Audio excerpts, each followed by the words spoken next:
अस्सलाम वालेकुम।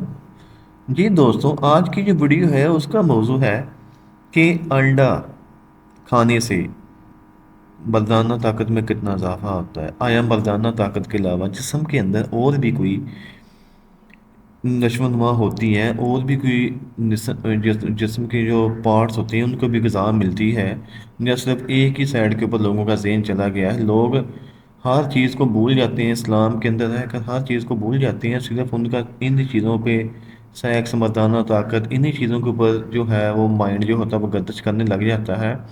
तो डॉक्टर साहिबा से ये सवाल पूछा गया है, तो इस सवाल का हम आंसर जानते हैं कि जो एग वगैरह खाते हैं, अंडा खाते हैं, वो उबला हुआ खाना चाहिए या आमलेट बनाकर खाना चाहिए।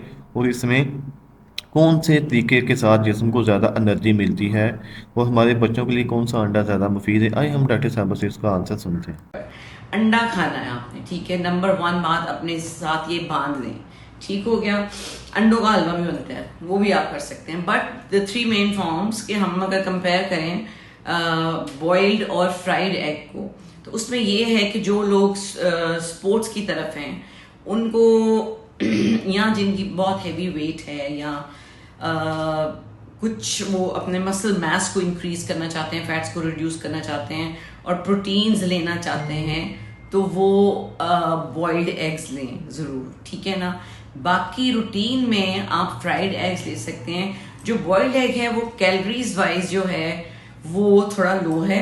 जो फ्राइड एग है उसमें क्योंकि ऑयल आ जाता है बीच में, ऑयल की कैलोरीज भी डल जाती हैं, तो कैलोरीज के हिसाब से वो ज़रा ज़्यादा है, उसमें कैलोरीज ज़्यादा हैं, ठीक है। तो वेट लॉस वाले लोग और जो मसल मैस बनाने के चक्कर में उनको तो बॉइल्ड ही खाना चाहिए।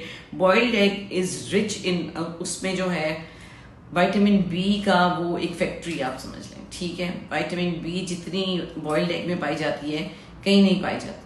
और बाकी न्यूट्रिएंट्स तो उस तरह ही हैं। जितनी देर तक हम अंडे को, जो फैक्ट्स हैं कुछ जो बताना चाह रही हूँ, अंडे को बनाते रहेंगे, उसको कुकिंग टाइम उसका और हीट जो है उसको मिलती रहेगी, उतना ही वो प्रोटीन जो है ना आपके एग की, वो ज़ाया होती जाती है। जी दोस्तों, वो बहुत ही प्यारा आंसर दिया गया कि एग जो होता है वो बॉयल्ड एग जो होता है, अगर तो बंदा बॉडी बिल्डर है, उसके जिस्म को जो ग़िज़ा चाहिए तो उसको बॉयल्ड एग खाना चाहिए, उस समय भी काफ़ी एनर्जी होती है। लेकिन अगर कैलोरीज ज़्यादा करनी जिस्म के अंदर तो फिर फ्राइड एग खाना चाहिए। फ्राइड एग जो होता है उसमें कैलोरीज जो होती है वो ऑयल की भी शामिल हो जाती है, क्योंकि ऑयल में वो एग फ्राई होता है तो उसमें कैलोरीज डबल हो जाती हैं। तो वो एग जो होता है वो बच्चों के लिए बड़ा मुफीद है, फ्राइड एग जो होता है। और अगर बॉयल्ड एग है तो वो एक मुकम्मल ग़िज़ा है। एक एग जो होता है वो एक रोटी के बराबर है। एक रोटी ना खाएं और एक एग खा लें तो आपको उतनी ही ताकत मिलेगी। और जो एग होता है वो जिस्म में मोमबत्ती की तरह काम करता है। जैसे मोमबत्ती आहिस्ता आहिस्ता जलती है और जलती रहती है, अगर बंदा उसी की निस्बत एक रोटी खाए तो रोटी से एक दो घंटे में हज़म हो जाती है, और वो बिल्कुल जिस्म में फैल जाती है और हज़म हो जाती है। लेकिन जो एग होता है वो बिल्कुल मोमबत्ती की तरह काम करता है, इसलिए जो बॉयल्ड एग होता है उसकी भी बड़ी ताकत है। लेकिन फ्राइड एग की उससे भी ज़्यादा ताकत है, और दोनों एग्स ही सेक्स के लिए बहुत अच्छे हैं।